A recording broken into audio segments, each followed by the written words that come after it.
Nëntori nis me temperatura të larta, në fundjavë do të arrijë deri në 26 gradë Celsius.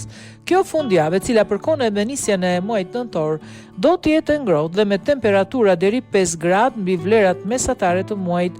Të shtunën dhe të dielën, termometri në disa zona do të ngjitet në 26 gradë Celsius, temperatura shumë të larta këto.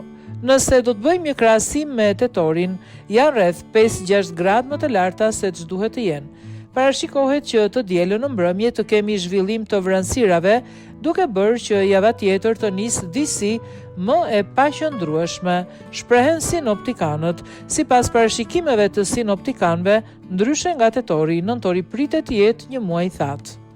Muaji nëntor i cili duhet të ishte në fakt i lagësht, pasi është ndër muajt më të lagësht të klimës shqiptare, parashikohet të jetë relativisht i thatë. Pjesa e parë e nëntorit deri në 14-15 nëntor do të ketë treshje, por shumë të pakta dhe parashikohet të ketë më shumë ditë me diell, thonë meteorologët. Në fundjavë, temperaturat pritet të arrijnë deri 26 gradë Celsius.